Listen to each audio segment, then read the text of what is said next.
Hello everyone. I hope आप सभी बहुत अच्छे होंगे।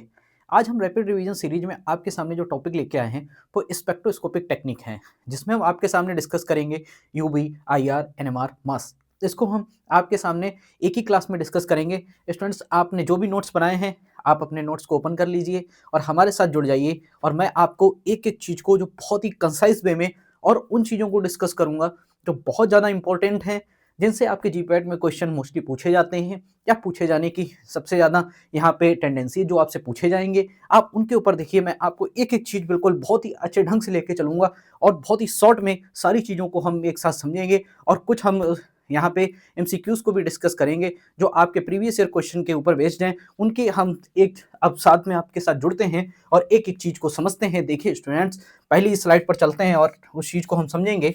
आप देखिएगा, पहली स्लाइड आप देखिए, जिसमें हम आपके सामने डिस्कस करने वाले हैं।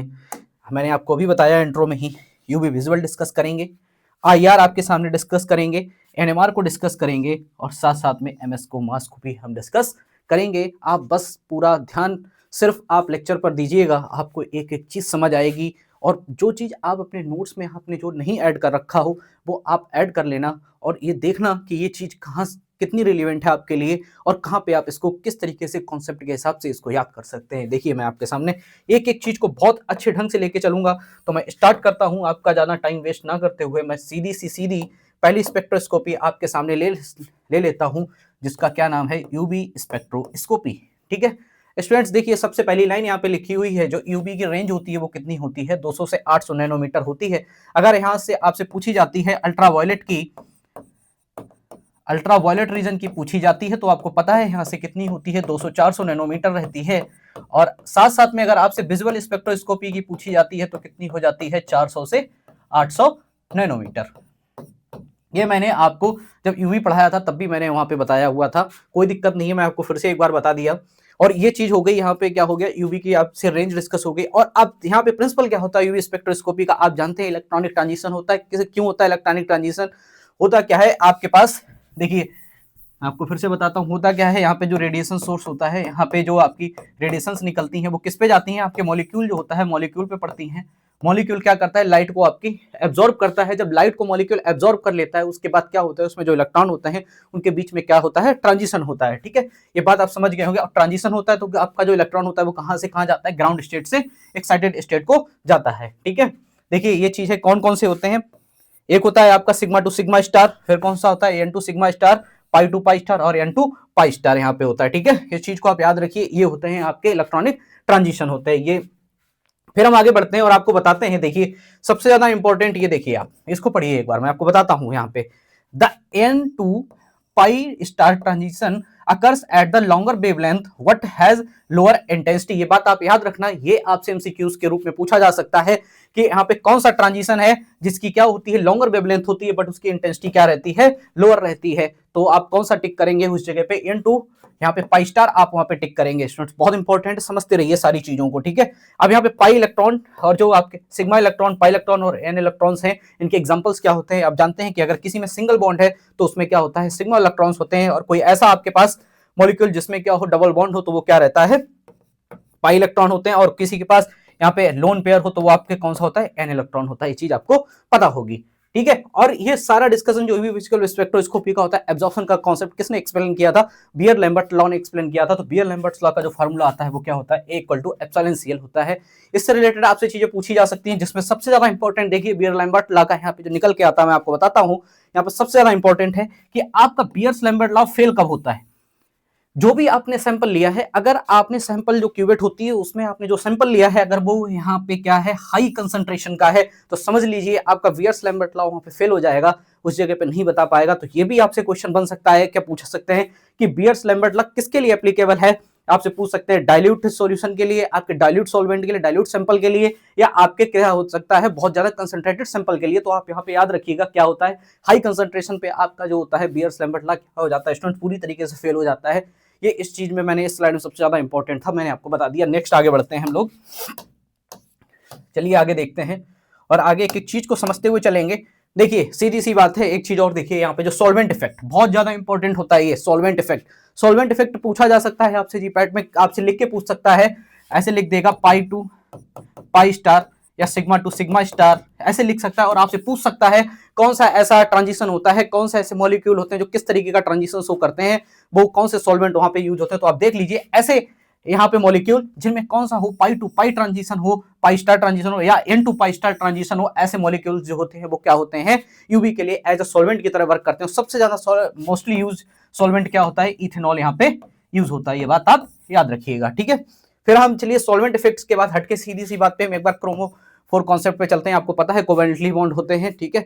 कोवेलेंटली बॉन्ड यहाँ पे क्रोमोफोर का यहाँ पे देखिए स्ट्रेंथ ऑर्डर लिखा हुआ है, क्या होते हैं, जैसे कि मान लो अगर कोई मॉलिक्यूल है जिसके पास क्या है, यहाँ पे जैसे सपोज करिए सी डबल बॉन्ड सी है और सी डबल बॉन्ड O है, क्योंकि यहाँ पे लोन पेयर हो जाते हैं, इसकी वजह से इसकी स्ट्रेंथ क्या होती है, इसके कंपैरिजन में ज्यादा होती है। और ऐसा मॉलिक्यूल देखिए यहाँ पे NO2 लगा हुआ है, इसके यहाँ पे ज्यादा लोन पेयर हो जाते हैं, इसकी वजह से आप जानते हैं कि इसकी जो क्रोमोफोर की स्ट्रेंथ है वो क्या होती है, बढ़ती हुई चली जाती है। और ऑक्सोक्रोम क्या है, आप जानते हैं ऑक्सोक्रोम का खुद की कोई वो वैल्यू नहीं होती, बट उसके वो ऑक्सोक्रोम के साथ जुड़ के हुए क्या करते हैं, कलर्स को शो करते हैं अलग अलग तरीके से, ये भी आप समझ गए होंगे यहाँ पे, ठीक है। ये देखिए इतनी चीज हो गई। उसके बाद यहाँ पे जो सबसे ज्यादा इंपॉर्टेंट बनता है, जो आपसे क्वेश्चन पूछा जाता है, वो वुडवर्ड-फिशर रूल का पूछा जाता है। स्टूडेंट ध्यान रखिएगा, आपके कंजुगेटेड डाइन्स और अल्फा बीटा अनसैचुरेटेड जो कार्बोनिल कंपाउंड्स होते हैं, इनके आप बहुत ही मोस्टली बहुत ही अच्छे ढंग से इनके आप पढ़ लीजिएगा। इनके ऐसे क्वेश्चंस आपसे पूछे जाएंगे, इनकी वैल्यू आपसे पूछी जा सकती है कि अगर कोई सिस्टम है जो कंजुगेटेड डाइन्स है तो वहां पे क्या पूछा जा सकता है, लैम्डा मैक्स। अब बहुत अच्छे ढंग से एक चीज याद रखिए, यहां से जो आपसे क्वेश्चन पूछा जा सकता है वो पूछ सकता है वहां पे कि आपको हो सकता है कोई भी XYZ इस तरीके का आपसे एग्जाम में मॉलिक्यूल बना दे और ऐसे करके आपसे पूछ दे, ठीक है। अब ऐसे मॉलिक्यूल बना हुआ है और आपसे पूछ दे कि इसकी बेस वैल्यू क्या है, तो उस जगह पे आपको याद रखना है कि इसकी बेस वैल्यू क्या है। और अगर पूरी लैम्डा मैक्स पूछता है तो आपको ये पूरी कैलकुलेट करनी पड़ेगी, नहीं तो आपको याद रखना है कि अगर कहीं पे कंजुगेटेड डाइन्स है तो क्या होगी उसकी बेस वैल्यू। ये आपको एग्जाम में देखना है कि बेस वैल्यू का क्वेश्चन पूछ रहा है या आपसे उसने पूरे मॉलिक्यूल की आपसे लैम्डा मैक्स पूछ रखी है, ठीक है। ये यहां से निकल के आता है सबसे ज्यादा इंपॉर्टेंट। उसके बाद मैं आपके सामने बताता हूं यहाँ पे क्या होता है, इंस्ट्रूमेंटेशन से आपसे क्या पार्ट पूछा जा सकता है। इंस्ट्रूमेंटेशन से आपसे जो पार्ट पूछा जा सकता है वो सबसे ज्यादा इंपॉर्टेंट होता है। यहाँ पे रेडिएशन सोर्स से पूछा जा सकता है। स्टूडेंट्स रेडिएशन सोर्स है, मैंने आपको एक रेडिएशन सोर्स की ट्रिक भी बताई है, जिससे आप क्या कर सकते हैं, रेडिएशन सोर्स की आप मेरे यूट्यूब चैनल पर देखेंगे तो वहाँ पे यूवी स्पेक्ट्रोस्कोपी की और डिटेक्टर की दोनों की ही क्या है यहाँ पे ट्रिक पड़ी हुई है। इसमें देखिए जैसे ड्यूटेरियल लैंप हो गया, टंगस्टन लैंप हो गया, इसमें और क्या यूज कर सकते हैं, हॉलो कैथोड लैंप भी यूज करते हैं, ठीक है, हॉलो कैथोड। और क्या यूज करते हैं, मरकरी आर्क लैंप यूज करते हैं, ठीक है। ये सारी चीजें यूज होती है। मोनोक्रोमेटर यहाँ पे यूज होता है, प्रिज्म और ग्राफ्टिंग की तरह होता है। डिटेक्टर कौन कौन से होते हैं, जैसे कि फोटो मल्टीप्लायर हो गया, फोटो ट्यूब हो गया, बैरियर, और कौन कौन से यहाँ पे यूज होते हैं, ठीक है। ये जैसे कि फोटो ट्यूब हो गया, बैरियर लेयर सेल हो गया, इस तरीके के यहाँ पे क्या होते हैं आपके डिटेक्टर्स यूज होते हैं मोस्टली, ठीक है। आप याद रखिएगा, इनको भूलिएगा मत। और यहाँ पे जो एप्लीकेशन क्या होता है, देखिए एप्लीकेशन इसका क्या होता है, एस्टिमेशन ऑफ ड्रग्स, ड्रग के एस्टिमेशन के लिए करते हैं, ठीक है। मोस्टली यूवी स्पेक्ट्रोस्कोपी क्या किसकी स्टडी के लिए होती है, डिटर्मिनेशन ऑफ द कंजुगेशन। अगर कोई ऐसा मॉलिक्यूल है जिसमें क्या है बहुत ज्यादा कंजुगेशन है तो वो क्या करेगा, किससे डिटेक्ट होगा, यूवी स्पेक्ट्रोस्कोपी से डिटेक्ट होगा। और इम्प्योरिटी के एनालिसिस के लिए भी करते हैं। इस स्लाइड से सीधी सी बात है, क्या निकल के आया सबसे ज्यादा इंपॉर्टेंट, एक तो वुडवर्ड-फिशर रूल आपको पढ़ना है, और यहाँ पे आपको सॉल्वेंट इफेक्ट पढ़ना है कि सॉल्वेंट इफेक्ट ऐसा कौन सा मॉलिक्यूल है जो सॉल्वेंट इफेक्ट को शो करते हैं। तो आप समझ जाइएगा, ऐसे मॉलिक्यूल जिसमें क्या हो, pi to pi star transition हो या n to pi star transition हो, तो वो क्या होंगे, एज अ किसकी तरह वर्क करेंगे, यहाँ पे आपके यूवी के सॉल्वेंट की तरह वर्क कर देंगे, ठीक है। आगे बढ़ते हैं, इंपॉर्टेंट है, सारी चीजों को आप समझ गए होंगे। नेक्स्ट देखिए, मैं आपके सामने जो एक्सप्लेन करूंगा वो है IR स्पेक्ट्रोस्कोपी, ठीक है। IR स्पेक्ट्रोस्कोपी आप जानते हैं किस पे बेस्ड होती है, वाइब्रेशनल फ्रीक्वेंसी पे बेस्ड होती है। क्या होती है इसकी प्रिंसिपल, वाइब्रेशनल फ्रीक्वेंसी पे क्या होती है, बेस होती है। ये आप याद रखने का, वाइब्रेशनल फ्रीक्वेंसी, ठीक है। एक बार देख लीजिए, IR radiation does not excite electron, ठीक है, इलेक्ट्रॉन को एक्साइट नहीं करती, और it causes the molecular bonds to stretch and bend, this reveals the functional group of the present in the molecule. ये किसके लिए होती है, फंक्शनल ग्रुप के डिटेक्शन के लिए होती है। इंपॉर्टेंट है कि अगर आपसे कहीं भी वहां पे पूछा जाए एग्जाम में कि ऐसी कौन सी स्पेक्ट्रोस्कोपी जो फंक्शनल ग्रुप के डिटेक्शन के लिए यूज होती है, तो वहां पे आपको टिक करना पड़ेगा कौन सा, IR स्पेक्ट्रोस्कोपी टिक करना पड़ेगा। आपको पता है IR स्पेक्ट्रोस्कोपी किस पे बेस्ड है, वाइब्रेशनल फ्रीक्वेंसी पे बेस्ड है।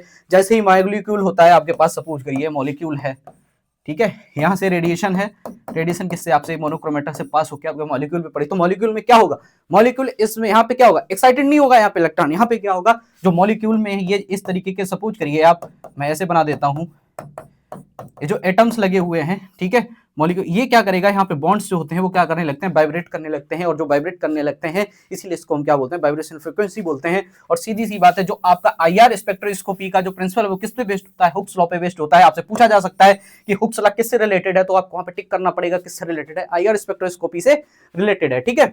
और हुक्स लॉ क्या होता है ये भी आप एक बार देख लीजिए, म्यू इक्वल टू क्या होता है 1/2 पाई सी और अंडर रूट में के वाई म्यू होता है। यहाँ पे कंफ्यूज मत होइएगा, ये बहुत इंपॉर्टेंट है, देखिएगा आपसे एग्जाम में यहाँ पे जब भी हो सकता है आपको ये कैसे किसमें ऑप्शन में दिया हो तो हो सकता है इस तरीके का आपसे पूछ दें, म्यू लगा यहाँ पे म्यू ऊपर कर दें और के नीचे कर दें। इस बात को भी आप समझिएगा कि बहुत इंपॉर्टेंट है कि यहाँ पे म्यू ऊपर नहीं होता है, यहाँ पे के ऊपर होता है, जिसको के को हम क्या बोलते हैं, फोर्स कांस्टेंट बोलते हैं, और म्यू क्या होता है, रिड्यूस्ड मास बोलते हैं, ठीक है। और यहाँ पे जो के होता है, देखिए सीधी सी बात है, क्या है लिखा है, ए स्ट्रॉन्गर बॉन्ड हायर के।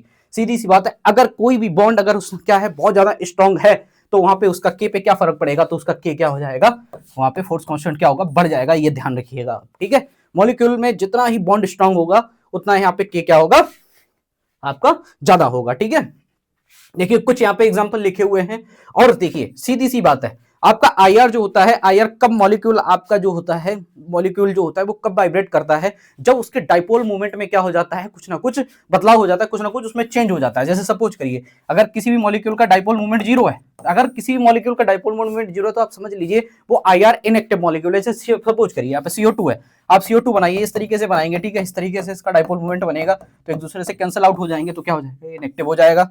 O2 भी इस तरीके से इनएक्टिव होता है। अब देखिए सीधी सी बात है, ये पूछा जा सकता है आपसे कि homonuclear molecules are IR active और इनएक्टिव और आईआर एक्टिव। अब यहां पे आपको ध्यान रखना पड़ेगा, समझ गए, कि जब भी होमोन्यूक्लियर मतलब क्या है, होमो का मतलब सेम यहाँ पे लगा हुआ, जैसे ऑक्सीजन ऑक्सीजन हो गए तो क्या हो गए, सेम हो गए, एक ही जैसे यहाँ पे क्या हो गए, मॉलिक्यूल के हो गए, सेम मॉलिक्यूल के, तो क्या होगा उस जगह पे आप याद रखिएगा कि वहां पे क्या हो जाएगा, वो आईआर इनएक्टिव हो जाएगा, वो आईआर एक्टिव नहीं होगा। इंपॉर्टेंट है, अगर हेट्रोन्यूक्लियर पूछा जाए तो आप वहां पे बोल सकते हैं कि हाँ मे बी ये आईआर इनएक्टिव भी हो सकता है और मे बी क्या हो सकता है, आईआर एक्टिव इनएक्टिव दोनों हो सकते हैं, क्योंकि वो आपको पता होना चाहिए कि स्ट्रक्चर क्या है उस मॉलिक्यूल का, तभी आप निकाल पाएंगे।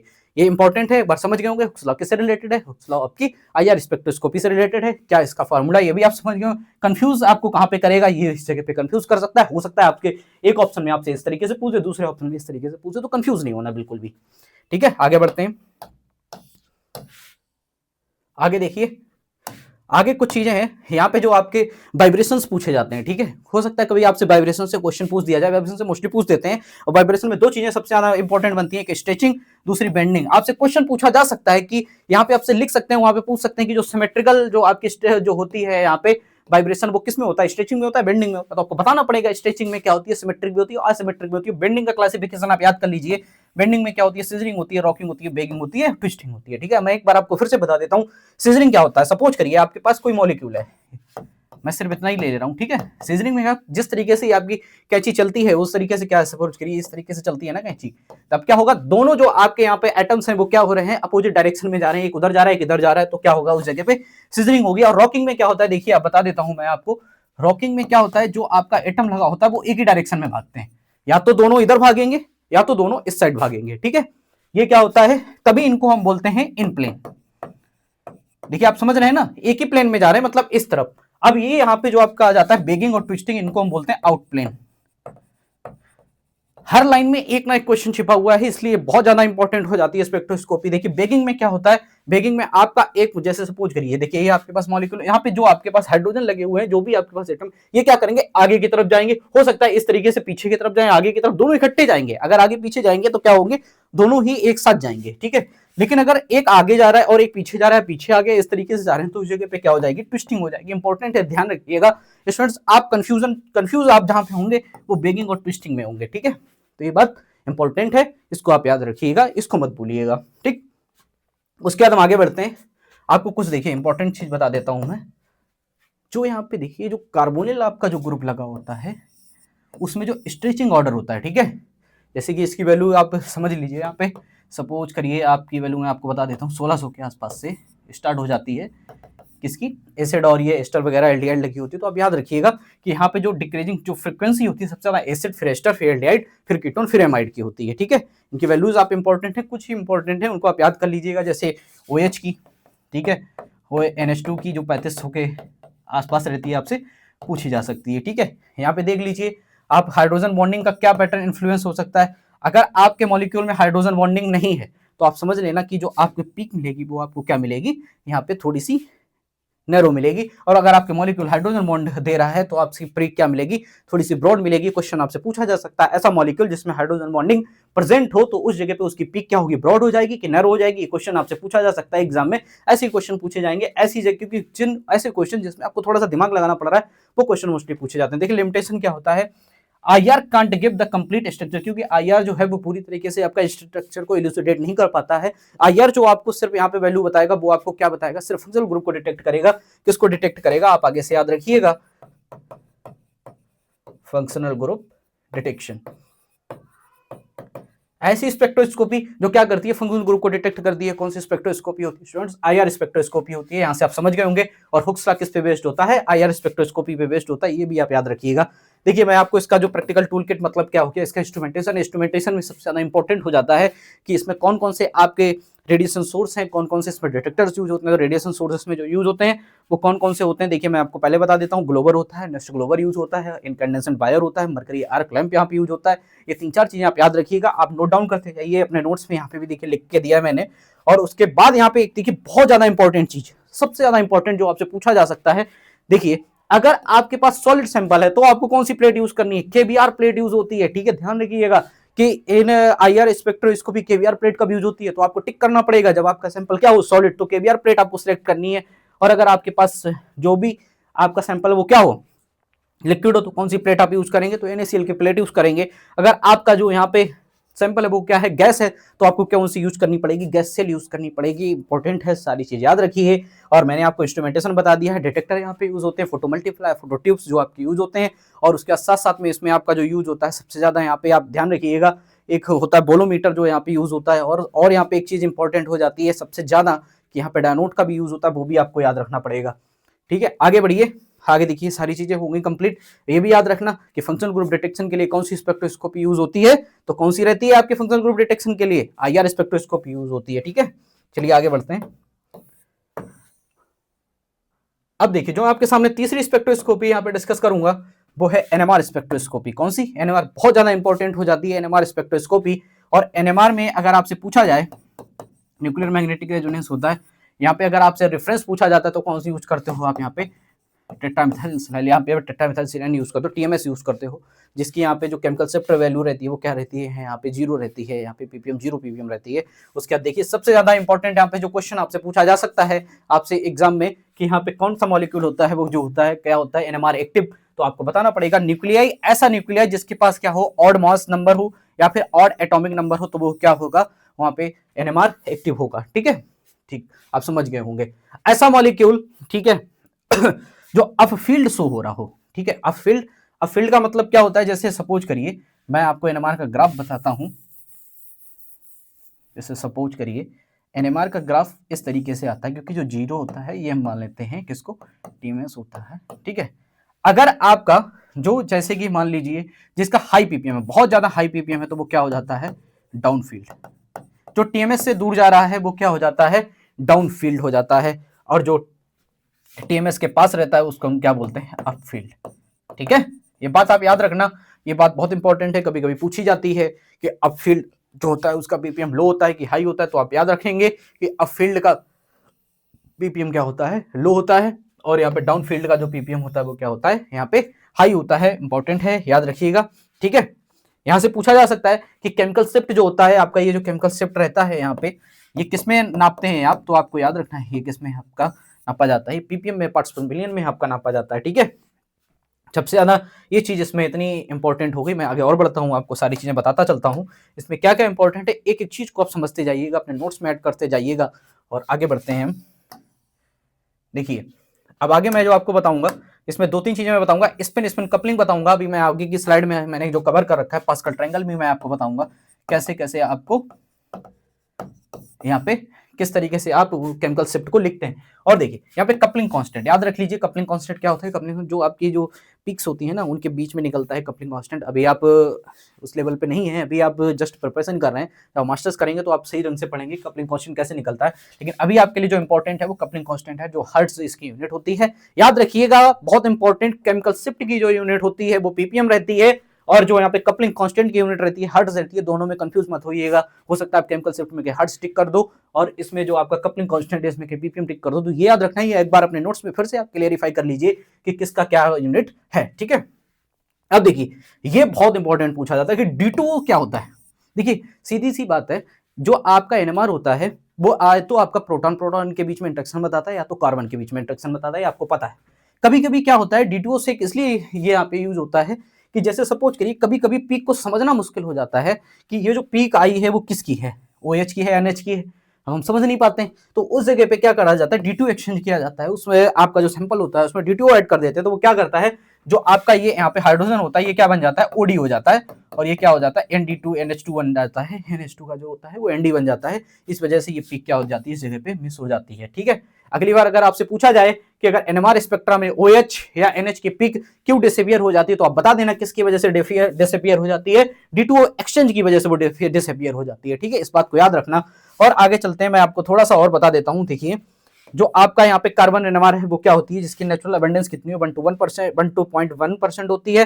Peaks are typically broader than, और जो आपकी पूछा जा सकता है कि 1H NMR की पीक ब्रॉडर होती है, 13C जो आप कराते हो उसकी पीक ब्रॉडर होती है। आपसे क्वेश्चन यहाँ पे पूछा जाएगा, बहुत ज्यादा टफ क्वेश्चन आपसे NMR से नहीं पूछा जाएगा, क्योंकि NMR जो होता है मास्टर्स का टॉप, मास्टर्स और PhD लेवल का टॉपिक्स होता है, इसलिए वहां पे जाके इसको हम बहुत अच्छे से स्टडी करते हैं। तो आपसे सिर्फ इसके एक टच पूछा जा सकता है कि होता क्या है, जस्ट इतनी चीज आपसे पूछी जा सकती है। मोस्टली आपसे ये क्वेश्चन पूछा जा सकता है, ऐसे कौन सा सॉल्वेंट है, ऐसा कौन सा मोस्टली सॉल्वेंट है जो किसके लिए यूज करते हैं, आप NMR में यूज करते हैं तो सबसे ज्यादा यहाँ पे CDCl3 यूज करते हैं, DMSO भी बहुत यूज करते हैं, एसीटोन भी यूज करते हैं, क्योंकि DMSO जो होता है वो एसीटोन के जो आपका ये क्लोरोफॉर्म रहता है CDCl3 इसके कंपेरिजन में थोड़ा सा क्या रहता है, कॉस्टली रहता है, ठीक है।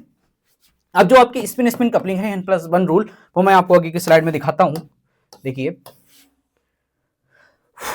ये देखिए आप समझिए, NMR सिग्नल की स्प्लिटिंग को आप समझिएगा, ठीक है। जब आप सिंगल इस तरीके से आपसे पूछ सकता है कि अगर NMR में आपको कोई पीक अगर सिंगल फॉर्म में दिख रही है तो उसको क्या बोलोगे, सिंगलेट बोलोगे। अगर एक जगह पे मुझे बहुत सारी पीक दिख रही है तो उसको आप क्या बोलोगे, मल्टीप्लेट बोलोगे, ठीक है। चलिए ये भी चीज आपको समझ आ गई होगी, और आगे बढ़ते हैं। अभी इतना आप देखिए, आगे बढ़िए, इतनी चीज थी इसमें जो मैंने आपको बता दी। अब मैं आपको एक्सप्लेन करता हूँ N+L रूल क्या होता है। स्टूडेंट्स देखिए N+L रूल बहुत इंपॉर्टेंट होता है।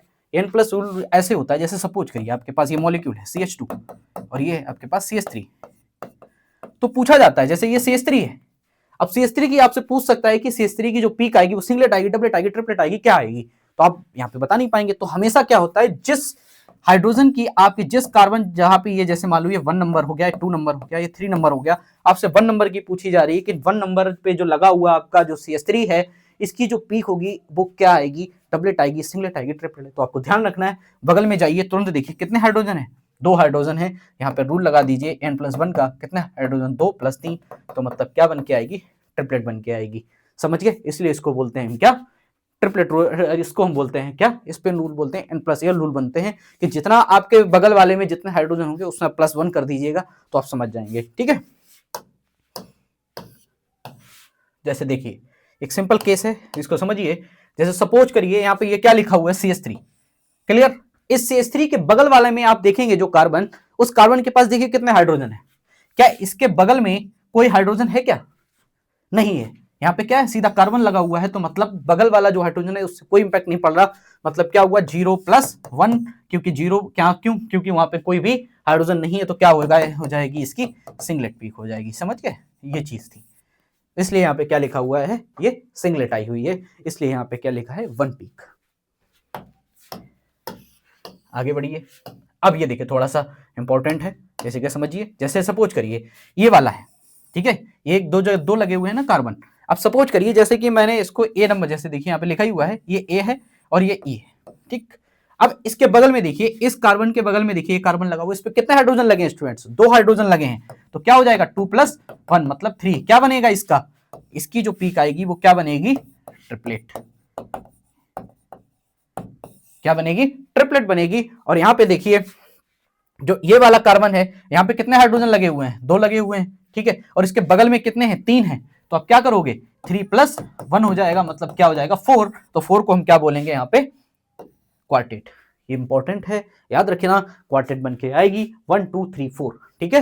कितनी पीक बन के आएगी, क्वार्टेट। तो यही ध्यान रखना कि नेबरिंग ग्रुप में आप ध्यान रखना कि जिस कार्बन का आप देख रहे हैं, जिस प्रोटॉन का आप देख रहे हैं, जिस कार्बन, जैसे मान लो ये ए नंबर का आप प्रोटॉन पीक देख रहे थे, तो उसके बगल में कितने लगे उसका इंपैक्ट पड़ता है उसके ऊपर। उसके बगल में 3 लगे हैं तो उसकी पीक 4 हो जाएंगी, उसमें 2 लगे हैं तो 2 + 1 हो जाएगा तो 3 दिखेंगे, मतलब ट्रिपलेट हो जाएगा। ये इंपॉर्टेंट है, याद रखना। हो सकता है आपसे पूछ दिया जाए एग्जाम में कि जैसे कि सपोज करिए CH3 और CH3 लगा हो और पूछ दे इसमें कि इसमें सिंगलेट बनेगी, डबलेट बनेगी, ट्रिपलेट बनेगी, क्या बनेगी, तो आपको वहां पर समझ में आ जाना चाहिए कि जो यहाँ पे CH3 लगा इसके बगल में 3 है तो 3 + 1 हो जाएगा, क्या हो जाएगा, क्वार्टेट हो जाएगा। मतलब क्या पीक आएगी, क्वार्टेट पीक आएगी। ठीक है, चलिए आगे बढ़ते हैं। ये देखिए इंपॉर्टेंट, ठीक है। अगर आपके बगल में, ठीक है, अगर आपके बगल में लगा हुआ कार्बन है उसके पास हाइड्रोजन 0 है तो क्या आएगा, सिंगलेट पीक आएगा। अगर वहां पे एक हाइड्रोजन प्रेजेंट है तो क्या हो जाएगा, डबलेट हो जाएगा। अगर वहां पे 2 है तो 2 + 3, 2 + 1 क्या हो जाते हैं, 3, मतलब ट्रिपलेट बनेगा।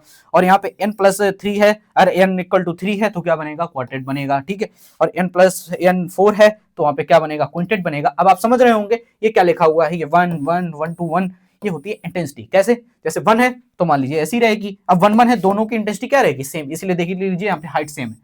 ठीक, अब देखिए जैसे 1 to 1 है, अब जो 2 वाली है उसकी इंटेंसिटी 1 के कंपैरिजन में थोड़ी सी क्या हो जाएगी, ज्यादा, इसलिए देखिए इसकी इंटेंसिटी ज्यादा है, इनकी क्या है, इंटेंसिटी कम है। ठीक, अगला देखिए यहाँ पे 3 3, मतलब 2 एक तरीके की थोड़ी सी ऊंचाई होगी, ये देखिए, और अगली वाली जो होंगी वो एक दूसरे के सेम होंगी। इस तरीके की पीक आपको देखने को मिलेंगी। इसको हम बोलते हैं पास्कल, क्या बोलते हैं, पास्कल ट्रायंगल। ठीक है, याद रखिएगा।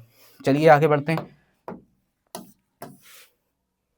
अब हम आपके सामने जो एक्सप्लेन करेंगे वो मास स्पेक्ट्रोस्कोपी है, बहुत इंपॉर्टेंट होती है। मास स्पेक्ट्रोस्कोपी में क्या होता है, देखिए यहाँ पे सीधी सी बात है, आयनाइजेशन की यहाँ पे बात आ जाए, आप में जो भी आपका मॉलिक्यूल है उसमें आयनाइजेशन हो जाए, उसमें ब्रेक हो जाए, कि आयनाइज में जो आपके मॉलिक्यूल है वो किसमें ब्रेक हो जाए, आयंस में ब्रेक हो जाए, तो वहां पे कौन सी होती है स्पेक्ट्रोस्कोपी, मास स्पेक्ट्रोस्कोपी होती है। और मास स्पेक्ट्रोस्कोपी में हर बार का एक जीपैड का आप देख लेना, जब भी आपसे जीपैड का क्वेश्चन पूछा जाता है तो वहां पे स्टेप्स से, हमेशा स्टेप्स से क्वेश्चन पूछा जाता है, कितने स्टेप्स में फ्रेगमेंट होता है क्या, यहाँ पे मास स्पेक्ट्रोस्कोपी में। तो आप याद रखिएगा 5 स्टेप्स में होता है। और ये स्टेप्स आप याद रखिएगा, सबसे पहला कौन सा स्टेप्स होता है, वेपोराइजेशन स्टेप, फिर होता है आयनाइजेशन स्टेप, फिर होता है एक्सेलरेशन, फिर होता है डिफ्लेक्शन, फिर होता है क्या, डिटेक्शन। इंपॉर्टेंट है, याद रखना इनको, बिल्कुल आप इसी सीरियल में याद कर जाइए, किस सीरियल में, सबसे पहला वेपोराइजेशन, दूसरा आयनाइजेशन, तीसरा एक्सेलरेशन, चौथा क्या है डिफ्लेक्शन, फिर क्या है यहाँ पे डिटेक्शन। ठीक है, ये बात बहुत इंपॉर्टेंट है, याद रखिएगा।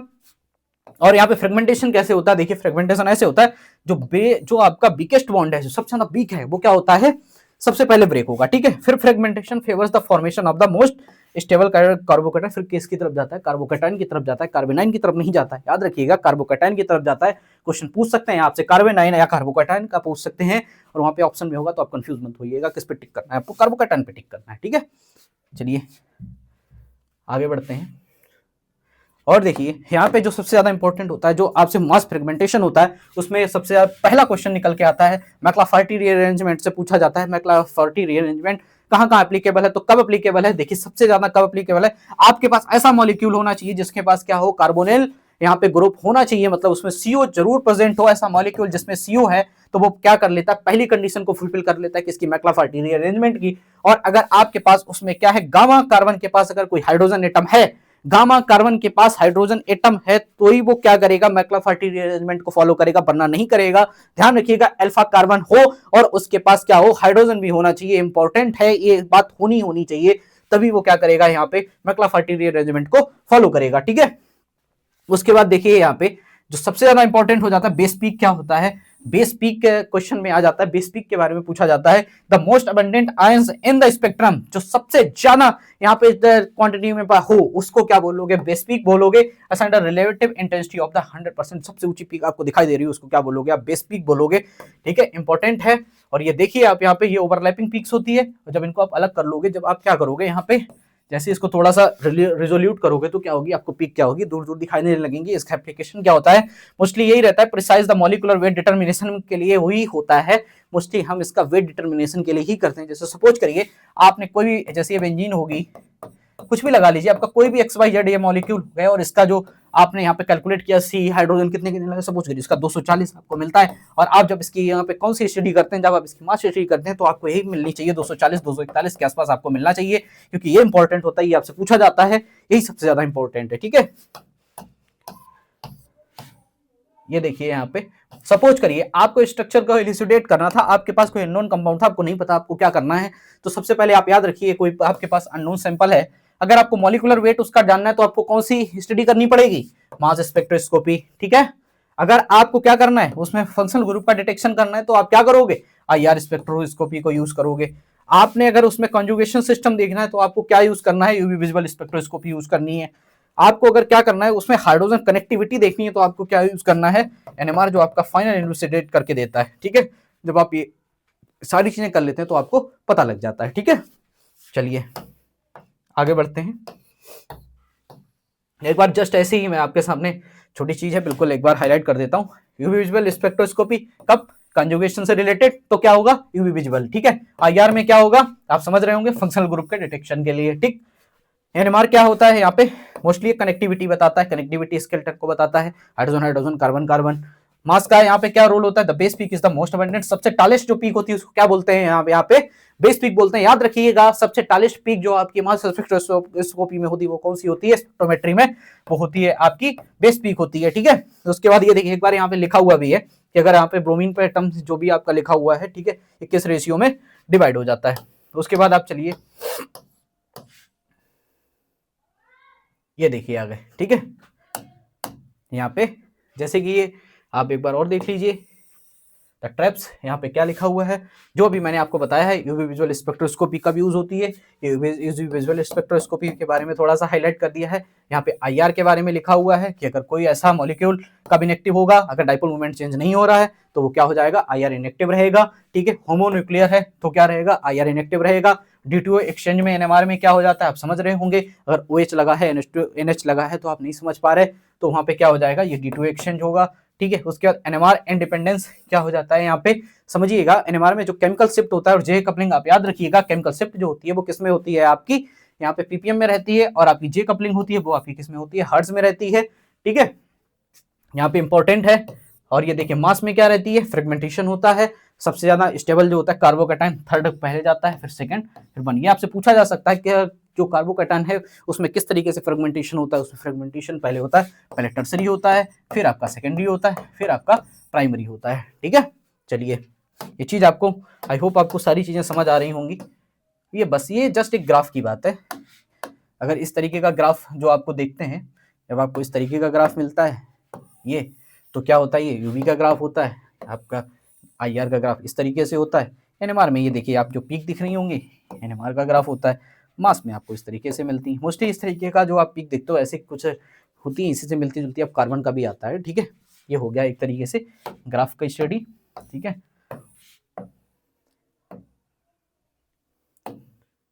कुछ नहीं है, वही है कंजुगेशन डिटेक्शन, फंक्शनल ग्रुप में आईआर, ठीक है। मॉलिक्यूलर वेट के लिए मास, और आपको कंप्लीट स्ट्रक्चर की स्टडी करनी हो तो आपको एनएमआर यूज करना है। फिर हम आगे बढ़ते हैं। देखिए स्टूडेंट्स, अगली स्लाइड में मैंने आपके सामने जो कवर कर रखा है वो है यहाँ पे mass spectroscopy, UV visual spectroscopy, IR और एनएमआर। इनसे रिलेटेड मैंने आपके कुछ एमसीक्यूज ले रखे हैं, वो मैं आपको दिखाता हूँ। आप एक एक एमसीक्यूज को बहुत अच्छे ढंग से समझिएगा। देखिए सबसे पहला यहाँ पे एमसीक्यूज निकल के आता हुआ आपके सामने, हाईएस्ट एनर्जी ट्रांजिशन, ठीक है। क्या है, विच transition requires the highest energy, कौन सा ऐसा ट्रांजिशन है जिसको सबसे ज्यादा एनर्जी चाहिए होती है। तो सबसे ज्यादा आपको पता है कि यहाँ पे कौन सी चाहिए होती है, सिग्मा टू सिग्मा स्टार को चाहिए होती है, ठीक है। उसके बाद ये देखिए यहाँ पे इसका एक्सप्लेनेशन भी लिखा होता है, सबसे ज्यादा ये इसको चाहिए होती है, फिर किसको होता है n टू सिग्मा स्टार, फिर पाई टू पाई स्टार, फिर n टू पाई स्टार, ठीक है। चलिए नेक्स्ट क्वेश्चन देखिए आगे। नेक्स्ट क्वेश्चन में आपको बताता हूँ, बैथोक्रोमिक शिफ्ट से रिलेटेड क्वेश्चन है। क्या देखिए बैथोक्रोमिक शिफ्ट, ठीक है। बैथोक्रोमिक शिफ्ट का मतलब क्या होता है, बैथोक्रोमिक शिफ्ट का मतलब ये होता है कि जो आपकी वेवलेंथ होती है वो क्या होती है, हायर हो जाती है, हायर की तरफ शिफ्ट हो जाती है। मतलब कौन सा आंसर इसमें सही होगा, शिफ्ट टू हायर वेवलेंथ, मतलब आगे की तरफ चली जाती है, ठीक है। जो आपकी जैसे कि मान लीजिए सपोज करिए ये आपकी पीक बनी थी, तो आपकी पीक कहाँ जाएगी, आगे बढ़ जाएगी। इसी को हम क्या बोलोगे, बैथोक्रोमिक शिफ्ट बोलोगे। आप याद रखिएगा bathochromic shift, hypochromic, hypsochromic, hyperchromic, चारों चीजें आपको याद रखनी है। उसके बाद चलिए हम आगे बढ़ते हैं, आपको अगला क्वेश्चन आपको दिखाते हैं। इस क्वेश्चन को देखिए, मैक्सिमम बैथोक्रोमिक शिफ्ट, ठीक है। Which solvent causes the maximum bathochromic shift in the n to pi star transition. बहुत ज्यादा इंपॉर्टेंट है, इस जगह पे वाटर यूज होता है। जब आपका क्या होता है n टू पाई स्टार में, तो कौन सा सॉल्वेंट यूज होता है, मोस्टली सॉल्वेंट यूज होता है, वाटर होता है और इथेनॉल यूज होता है, ठीक है, एक बार ये यहाँ पे सॉल्यूशन लिखा हुआ है, इसको आप पढ़ लीजिएगा, आपको दोनों चीजें समझ में आ जाएंगी। यही मैंने आपको दो चीजें बताई थी, एक N2 पाई स्टार, दूसरी पाई 2 पाई स्टार। इनमें मैंने आपको बताया था कि जब भी आपका क्या हो जाएगा, अगर आपके मॉलिक्यूल में क्या प्रेजेंट है यहाँ पे, जिस तरीके के आप देख सकते हैं कि अगर N2 पाई स्टार था और क्या था दूसरा, कौन सा आपके मॉलिक्यूल में क्या होना चाहिए, पाई 2 पाई स्टार होना चाहिए। ऐसे सॉल्वेंट क्या होते हैं, पोलर होते हैं, वो इस तरीके से एक्ट करते हैं। ठीक, आगे बढ़िए, आगे देखिए IR स्पेक्ट्रोस्कोपी से रिलेटेड 2-3 क्वेश्चन बताता हूं आपको। देखिए, stronger absorption around 1700 centimetre indicate किसकी होती है, यहाँ पे कार्बोनिल ग्रुप की रहती है। 1600 से 1700 1800 ऐसी जो रहती है वो किसकी रहती है, आपकी कार्बोनिल की रहती है। उसके बाद आप देखिए जो आपकी 3300 के आसपास जो पीक होती है वो किसकी आती है, 3300 से OH की आती है, और इसी के पास में NH2 की पीक आती है। ठीक है, आसपास रहती है। उसके बाद द फंक्शनल ग्रुप सोच द क्या है, सोच पीक नियर 3400 टू 3000 सेंटीमीटर में किसकी रहती है, यहाँ पे एमीन्स की रहती है। ठीक है, प्राइमरी जो अमीन होता है उसकी रहती है, और जो आपकी सेकेंडरी की अमीन होती है उसकी अलग रहती है। एल्कोहल की रहती है, कार्बोक्सिलिक एसिड की आपकी 1600 से 1800 के आसपास रहती है, उसी रेंज में। ठीक है, आगे देखिए NMR से मैं आप जो क्वेश्चन निकल के आया है, NMR से देखिए 2-3 क्वेश्चन है यहाँ पे। विच प्रोटॉन अपीयर्स एट द, क्या लिखा है, लोएस्ट वैल्यू, लोएस्ट डेल्टा। ठीक है, अब आप समझिए यहाँ पे जो डेल्टा वैल्यू मैंने आपकी किसकी बताई थी, ये क्या है, केमिकल शिफ्ट लिखा हुआ है। डेल्टा किससे क्या इंडिकेट करते हैं, केमिकल शिफ्ट होती है, और केमिकल शिफ्ट किस में आती है, ppm में आती है। यहाँ पे जो आपका सबसे ज्यादा यहाँ पे जो क्या रहता है, लोएस्ट पे आता है, वो कौन सा रहता है, आपका एल्काइल प्रोटाइन रहता है। यहाँ पे आप देखिए triplet peak in the NMR indicate, आपका जो ट्रिपलेट पीक अगर आपने कोई देखी है, आपको इस तरीके से आपको कोई पीक दिख रही है अगर NMR में, तो आप क्या कहोगे कि वो उसमें जो आपका नेबरिंग प्रोटॉन है 1 होगा, 2 होगा, 3 होगा, कि कोई नहीं होगा तो 2 होंगे। क्यों होंगे 2, क्योंकि 2 + 1 हो जाएगा तो क्या हो जाएगा, 3 हो जाएंगी, तभी आपका क्या बनेगा, ट्रिपलेट बनेगा। एल्डिहाइड सिग्नल, एल्डिहाइड में क्या होता है, which proton shows the signal around 9 to 10, 9 से 10 के बीच में किसका होता है, CHO का रहता है, कार्बोनिल ग्रुप का रहता है, 9 से 10 ppm के आसपास आता है। ये भी इंपॉर्टेंट है, कुछ पीक्स हैं वो इंपॉर्टेंट है, जैसे कि CHO का कार्बोनिल ग्रुप की कहाँ पे आती है, 9 से 10 के आसपास आती है। ठीक है, ये बहुत ज्यादा आपसे नहीं पूछा जाएगा, बट आपको ये तो कम से कम याद रखना है कि केमिकल शिफ्ट क्या है, उसकी केमिकल शिफ्ट को किस में इंडिकेट करते हैं, और यहाँ पे जो आपका हर्ट्ज है वो जो कांस्टेंट, वो आपकी कपलिंग कांस्टेंट है जो, उसको किससे इंडिकेट करते हैं, उसकी क्या रहती है, चीज आपको याद रखनी है। ठीक, फिर हम आगे बढ़ते हैं, मास स्पेक्ट्रोस्कोपी से रिलेटेड क्वेश्चन देख लेते हैं। यहाँ पे the base peak represent, base peak यहाँ पे क्या रिप्रेजेंट करती है, सबसे ज्यादा इंटेंस होती है, मैंने आपको बताई है। जो आपकी बेस पीक रहती है वो क्या रहती है, सबसे ज्यादा इंटेंस रहती है। Molecular ion peaks give information about, जो आपकी मॉलिक्यूलर पीक होती है वो आपकी किसके बारे में बताती है, वही आपका क्या बताती है, मॉलिक्यूलर वेट के बारे में बताती है। आपसे इसे याद रखना है, हो सकता है यहाँ से आपसे एक और क्वेश्चन पूछा जा सकता है कि ऐसी कौन सी पीक है मास स्पेक्ट्रोमेट्री में, क्या मास में, कि जो आपकी क्या बताती है, मॉलिक्यूलर वेट को बताती है। तो आपको पता होना चाहिए मॉलिक्यूलर आयन पीक जो होती है वो क्या करती है, मॉलिक्यूलर वेट को बताती है। नेक्स्ट आगे बढ़ते हैं, क्लोरीन आइसोटोप क्या करते हैं, किस तरीके का यहाँ पे क्लोरीन पैटर्न शो करते हैं, 3:1 में पैटर्न शो करते हैं। 3:1 में पैटर्न आता है, मैंने जो, हाँ, जो क्लोरीन का रहता है यहाँ पे, आप एक चीज और याद रखिए, क्लोरीन पैटर्न जो रहता है वो क्या होता है, 3:1 में रहता है, और जो ब्रोमीन पैटर्न रहता है आपका वो क्या रहता है, 1:1 में रहता है। ये क्वेश्चन आपसे पूछा जा सकता है, ये इंपॉर्टेंट है कि जो आपका क्लोरीन पैटर्न है वो क्या है, 3:1 में रहता है, और आपका जो ब्रोमीन पैटर्न रहता है वो किस में रहता है, 1:1 में रहता है। मैक्लाफेरी रीअरेंजमेंट क्या कहता है, मैक्लाफेरी रीअरेंजमेंट कब ऑब्जर्व होता है कि आपके पास क्या होना चाहिए, कार्बोनिल कंपाउंड होना चाहिए, और आपके पास जो गामा कार्बन लगा हुआ है उसके पास क्या होना चाहिए, हाइड्रोजन होना चाहिए। स्टूडेंट, इसी के साथ मैं इस लेक्चर को यहाँ पे खत्म करता हूँ। आप अपनी तैयारी को बहुत अच्छे से बनाए रखिए। मैंने आपको बहुत ही रैपिड तरीके से, बहुत ही इस फास्ट आपको रिवीजन करवाया है। आप अपने नोट्स अपने साथ रखिए, जब भी रिवीजन करिए आपको सारी चीजें बहुत ही अच्छे ढंग से समझ में आएंगी। ये टाइम बहुत ऐसा टाइम अब आपके पास नहीं है कि आप एक एक चीज को प्रॉपर तरीके से बहुत ही आप लिख रहे हैं फिर आप उसको समझ रहे हैं, नहीं हो पाएगा। ऐसे बहुत दिक्कत करेगा आपको, ऐसे प्रॉब्लम आएगी। इस जगह नोट्स बनाने का टाइम नहीं है, आपको चीजें समझने का टाइम है। आपके पास जो पहले से बने नोट्स हैं उनको आप देखिए, उनको समझिए। सिलेबस बहुत ज्यादा पढ़ना है, इसका हम रिवीजन आपको बहुत ही फास्ट तरीके से कराते रहेंगे। कुछ ऐसे MCQs जो आपके सिलेबस में जो आपको मैं पढ़ाऊंगा उससे रिलेटेड मैं 3-4-5 5 MCQs, 5 MCQs, कभी 6 MCQs, इस तरीके से आपसे उस एक टॉपिक बाई टॉपिक आपके साथ एक्सप्लेन करूंगा। कभी आपके पास ज़्यादा भी होंगे, क्योंकि वो टॉपिक के ऊपर है, जैसा टॉपिक होगा, जिससे जितने ज़्यादा क्वेश्चन पूछने की संभावना है, उस तरीके से MCQs हम आपके सामने डिस्कस करेंगे। बस स्टूडेंट जुड़े रहिए, एक एक चीज़ को समझते रहिए, आपको सब कुछ समझ में आएगा और आप एक एक कॉन्सेप्ट को आप गेन करिए। जो मैं कॉन्सेप्ट आपको बता रहा हूँ वो कॉन्सेप्ट आप गेन करिए, आपको पूरा चैप्टर समझ में आ जाएगा उसमें क्या है क्या नहीं है, क्योंकि हमने वही चीज़ें इसमें स्लाइड में हम ऐड कर रहे हैं और वही चीज़ें आपके सामने एक्सप्लेन कर रहे हैं जिनसे कईयों बार क्वेश्चंस पूछे गए हैं। कोई ऐसी चीज़ नहीं है, जैसे कि कुछ ऐसी चीज़ें हैं जिनसे क्वेश्चन आते ही नहीं है कभी कभी, तो उन चीज़ों का यहाँ पे अभी कोई मतलब नहीं है इस टाइम एक्सप्लेन करने का, इस टाइम समझने का, क्योंकि यहाँ पे बहुत सारा हम लोगों को पढ़ना है और थोड़ा फास्ट भी पढ़ना है। Thank you students, I hope आपको लेक्चर पसंद आया होगा। Thank you.